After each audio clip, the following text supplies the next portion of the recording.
Assalamualaikum warahmatullahi wabarakatuh. Baik teman-teman, selamat pagi. Alhamdulillah pada hari ini saya berada di Desa Cikole, dan pada kesempatan kali ini saya akan mencoba mewawancarai Kepala Desa Cikole sekaligus tokoh agama yang berada di Desa Cikole, yaitu Bapak Dr. Andes Kiai Haji Tajuddin MAG, yang mana beliau ini merupakan salah satu tokoh agama yang besar di Cikole, yaitu penyiar agama, pemilik Yayasan Nurul Huda sebelumnya dan sekarang menjadi Kepala Desa Cikole.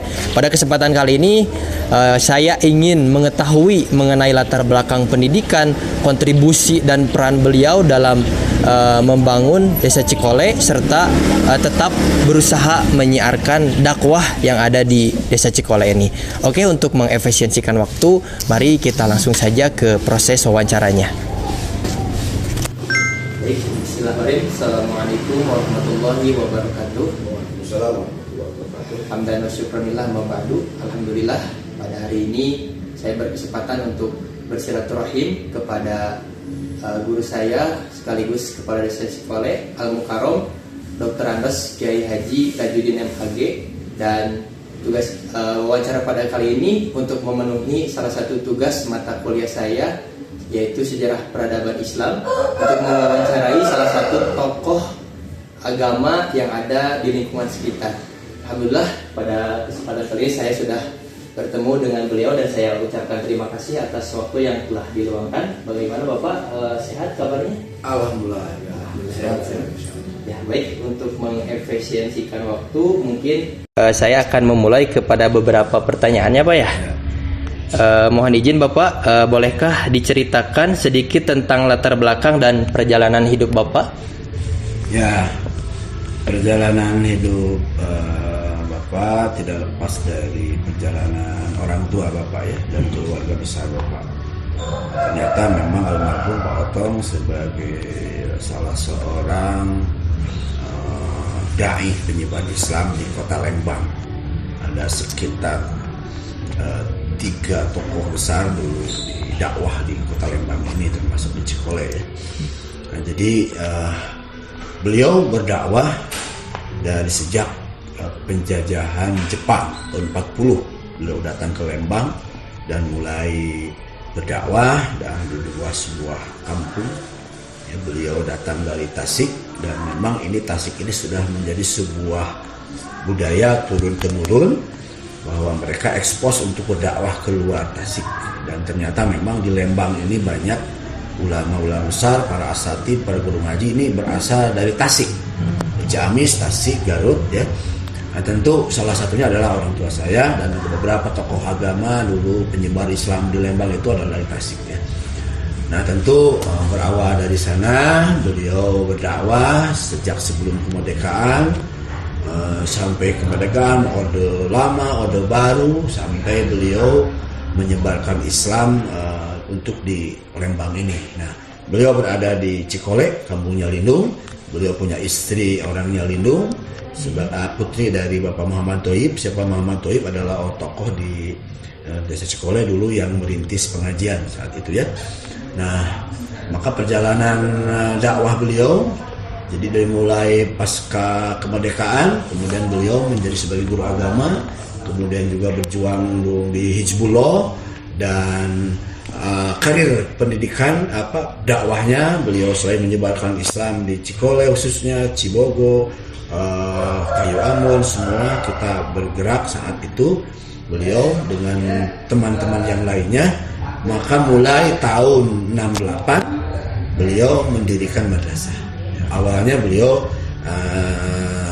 sebagai guru agama selain sebagai dai, dan dari sanalah basis dakwah beliau itu berbasis kepada pendidikan. Tahun 68 merintislah pendidikan. Sampai hari ini apa yang beliau wariskan adalah pendidikan Yayasan Islam Nurul Al-Islami, yang hari ini sudah mengelola 4 tingkatan RA, MI, MTS, dan SMA Islam Nurul Huda. Tentu inilah perkembangan. Maka saya, Pak Haji, lahir tahun 68, 2 April 1968, dan justru seolah-olah ini hadiah buat Pak Haji. Kenapa? Awal mendirikan madrasah itu tahun 68 ya. Nah, begitulah seolah-olah pesan ini lanjutkan perjuangan dakwah. Beliau meninggal tahun 92, tentu di saat 92 ini saya sudah mulai remaja, bahkan saat itu sudah mulai bertugas di Kementerian Agama, sebagaimana almarhum juga di Kementerian Agama, Guru Agama. Ya, dari sanalah saya mulai berkarir, dan sejak SD itu tahun 82, karena beliau menyadari sebagai pelanjut tiada lagi adalah anaknya yang paling kecil. Karena yang kakak-kakak yang lain itu berada di kota Bandung, mereka di Kemenag ya. Mungkin tumpuan harapannya adalah saya. Jadi saat itu kami diberikan pendidikan di pesantren Sumur Bandung di kota Cililin ya. Saat itu kita mendapatkan ilmu keagamaan, berkembang dan kemudian sampai tingkat perguruan tinggi. Kami melanjutkan ke UIN, dan di UIN pun kita mengembangkan pesantren setelah dulu ketika SMP ya. Dan saat itulah mulai mungkin karir kami Pak Haji mulai merintis saat tahun 91 ini, mulai melihat kepedulian terhadap lingkungan, terutama dunia dakwah. Dan tahun 91 beliau masih ada. Tahun 68 Madrasah Ibtidaiyah, tahun 91 mulailah mendirikan Madrasah Sanawiyah sebagai basis dakwah dan pendidikan yang beliau perjuangkan. Nah, saat itu selain Pak Haji terlibat di dalam merintis pendidikan saat itu Madrasah Sanawiyah, maka Pak Haji pun mulai terlibat di dalam pendidikan kemasyarakatan. Melalui remaja masjid tahun 91 kita rintis dakwahnya dari Cikole, ada remaja masjid, dan berkembang sampai di Masjid Agung Lembang ya. Itulah karir-karir yang ini. Maka 989 itu diangkat Pak Haji dulu menjadi staf karyawan di Kantor Urusan Agama, dan setelah beres kuliah tahun 92 barulah mutasi ke Madrasah Sanawiyah. Di awal di sanalah karir Pak Haji untuk mengembangkan ilmu dan dakwah. Tahun 91 merintis Madrasah Sanawiyah, dan tahun 93 selain guru Pak Haji diangkat sebagai kepala Madrasah Sanawiyah saat itu ya. Tentu perjalanan tahun 95 mendirikan RA Nurul Huda, dan sekarang sudah berkembang 3 cabang. Kemudian tahun 2002 mendirikan SMA Islam Nurul Huda. Dan itu adalah sekilas perjalanan binaan Pak Haji untuk merintis karir dalam dunia pendidikan. Tentu dakwah berkembang ya. Tahun 94 kita merintis pondok pesantren untuk siswa-siswa MTS yang perlu tambahan pendidikan. Kemudian tentu kegiatan di Majelis Ulama, kemudian di Nahdlatul Ulama, kegiatan-kegiatan keagamaan terutama dalam remaja saat ya. Dan karirnya saat itu mulailah menjadi seorang guru dan kepala madrasah sampai pada tahun 2023 ya. Tentu sebagai seorang pendidik, sebagai seorang dai yang menyebarkan agama, memiliki kepedulian dalam perkembangan dakwah di Cikole.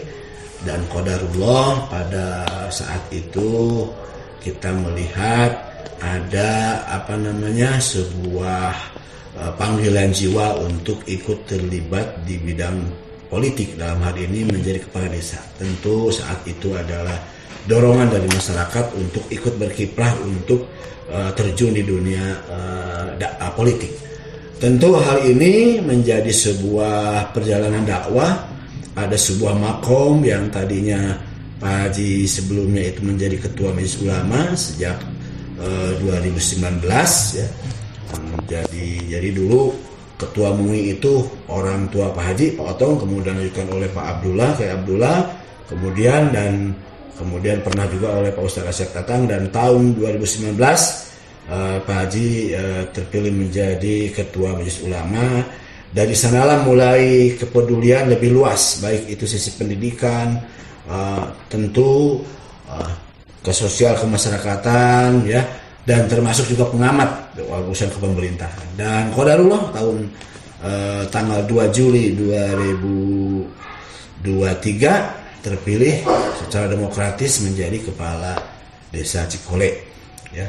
Nah, dilantik pada tanggal 10 Agustus 2023 dan berdasarkan perubahan Undang-Undang Nomor 3 2024, maka masa jabatan dirubah, asalnya 6 tahun jadi 8 tahun. Sementara karir PNS kita tinggal 1 tahun lagi, 2028 kita akan pensiun dari tugas pokok ya. Nah, itulah perjalanan karir dari keulamaan ke sekarang ke umaroan. Jadi sekarang menjadi 2 tugas fungsi Pak Haji untuk melakukan fungsi pokok, tugas pokok selain dakwah, kemudian juga kita dakwah melalui pemerintahan, melalui jalur keumaroan. Tentu keulamaan dan keumaroan inilah Pak Haji sekarang menjalaninya dengan penuh semangat, karena tujuan masuk ke dunia politik juga karena dalam rangka berdakwah. Bahkan dakwah itu akan lebih luas, sebagaimana para sahabat Umar bin Khattab juga sebagai pembimbing agama, juga sebagai umaro. Nah, dalam hal ini adalah warisan dari Islam itu adalah keulamaan, keumaroan, satu kesatuan. Itu diantaranya sekilas perjalanan karir dalam baik itu dakwah, pendidikan, kemasyarakatan, dan juga termasuk dalam karir politik, dalam hal ini sebagai kepala desa. Baik Pak, sangat menginspirasi ya latar belakang beliau, dan saya juga beberapa kali mendapatkan cerita dari guru saya ketika menempuh pendidikan di Ciamis, bahwasanya beliau ini menjadi salah satu penggagas atau pelopor remaja masjid pada saat itu ya Pak, ketika masih muda sudah bergerak dalam menegakkan syiar atau syariat Islam yang ada di Desa Cikole ya Pak ya. Ya. Mari kita lanjutkan untuk pertanyaan berikutnya, yaitu mohon izin Bapak, selama menjabat sebagai Kepala Desa Cikole, apa saja peran dan kontribusi dalam perkembangan masyarakat khususnya dalam bidang keagamaan Pak? Tentu kita tidak lepas dari tugas pokok dulu. Sebelum Kepala Desa, saya sebagai Pak Haji sebagai Ketua Majelis Ulama. Jadi peran itu tetap melekat. Jadi dakwah Pak Haji tidak tinggalkan, khotbah, pengajian, di mana saja kita masih tetap. Dulu orang mengkhawatirkan lah ketika masuk ke dunia politik dakwah, enggak. Kita justru dakwah yang sebenarnya adalah bagaimana kita terjun di dalam dunia politik kemasyarakatan, justru di sana.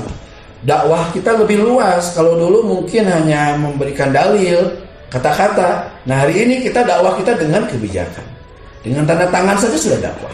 Jadi tetap polisinya untuk pendidikan keagamaan, dakwah keagamaan ke masyarakat. Nah, hanya hari ini kita lebih luas dakwahnya, lebih luas ya.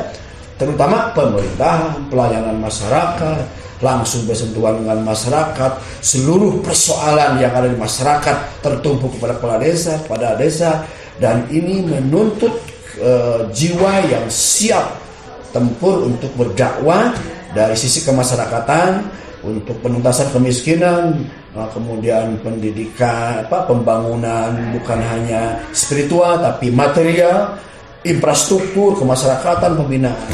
Tentu ada tambahan ya, karena di pemerintahan ada 4 kan, penyelenggaraan pemerintahan, ada pelayanan, ada pembinaan, dan pemberdayaan masyarakat. Nah, disinilah semua itu dikaitkan dengan urusan keagamaan.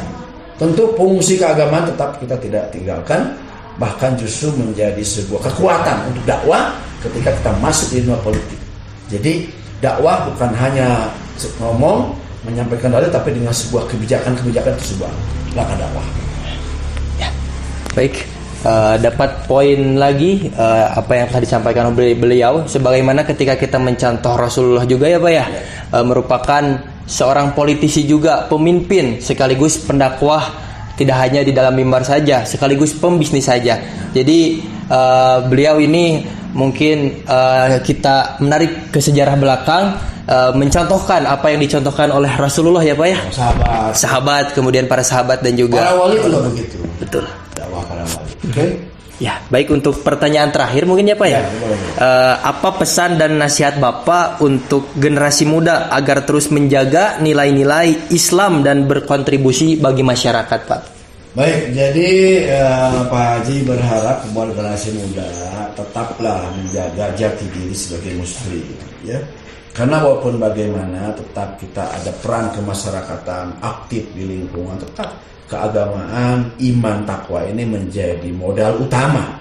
Maka syukurlah ya ada mahasiswa ya, pesantren, kemudian kemudian kuliah di perguruan tinggi Islam di mana saja. Pokoknya bagaimana kita bisa menjadi generasi penerus, bukan hanya dalam sisi keagamaan tapi dalam sisi kemasyarakatan. Tentu ini harus belajar. Dan apa yang Pak Haji lakukan hari ini tidak lepas perjalanan awalnya, pengalaman keorganisasian. Tentu menjadi kepala sekolah 30 tahun. Berarti membina, menjadi ketua remaja masjid, menjadi ketua organisasi. Tentu ini pengalaman yang berharga. Maka tuntutlah ilmu setinggi-tingginya, carilah pengalaman berorganisasi. Tidak mungkin jadi pemimpin kalau tidak pernah menjadi aktivis di organisasi. Jadi bina diri, bina organisasi, dan bina masyarakat. 3 bina ini yang harus menjadi bagian terpenting bagi generasi muda. Silahkan bina diri, karirnya apa, kemudian skillnya apa, karena kita harus survival hidup di tengah-tengah tantangan ini. Harus ada keahlian tertentu. Kemudian yang paling penting juga pengembangan dakwah harus terlibat, baik remaja masjid, karang taruna, apa saja bentuknya. Kita dakwah bisa di semua sisi, semua organisasi yang ada di masyarakat bisa dimasuki oleh dakwah. Itu pesan. Lanjutkan belajar, yang pesantren, yang kuliah, yang belajar pengajian di mana saja, lakukan dan ikut peduli terhadap pembangunan di masyarakat. Baik, alhamdulillah teman-teman, kita mendapatkan motivasi yang banyak setelah mewawancari beliau, karena dari masa kecilnya beliau sudah menyiarkan syariat Islam ketika menuju remaja, membangun beberapa organisasi, kemudian sampai saat ini beliau menjadi kepala desa sekaligus tokoh agama. Dan alhamdulillah syiar agama tetap berjalan. Jangan sampai ketika ada yang ingin maju ke ranah politik untuk menjadi seorang pemimpin takut untuk berdakwah, tetapi melihat sosok beliau, dakwah masih tetap bisa berjalan, bahkan cakupannya lebih luas. Dakwahnya lebih luas, dan ini makom dakwah yang lebih tinggi ya. Bagaimana Umar bin Khattab keliling kampung menemukan sosok orang miskin, itu dialami oleh Pak Haji saat ini, menemukan masalah. Dan dakwah kita bukan hanya ngomong di mimbar, bagaimana menyelesaikan masalah, membantu masyarakat, memberikan solusi agar masalah-masalah. Itu dakwah. Tawasau bil haq wa tawasau bisabr, itu adalah inti ayat dakwah. Artinya dakwah tidak sebatas bicara di depan podium, tetapi bagaimana menyelesaikan masalah umat. Alhamdulillah, mungkin sekian Pak pertanyaan pada hari ini. Alhamdulillah kita mendapat sangat banyak motivasi dan pembelajaran, terutama bagi kalangan anak muda Islam. Tetap dilanjutkan pembelajarannya dan tetap lanjutkan perjuangan syariat Islam ya Pak ya, syiar Islam. Terima kasih teman-teman telah menyaksikan. Mohon maaf bila ada kekurangan ketika saya memandunya ya Pak ya. Ya, billahi taufiq wal hidayah wal inayah. Wassalamualaikum warahmatullahi wabarakatuh. Waalaikumsalam warahmatullahi wabarakatuh. Ya, sekian Pak.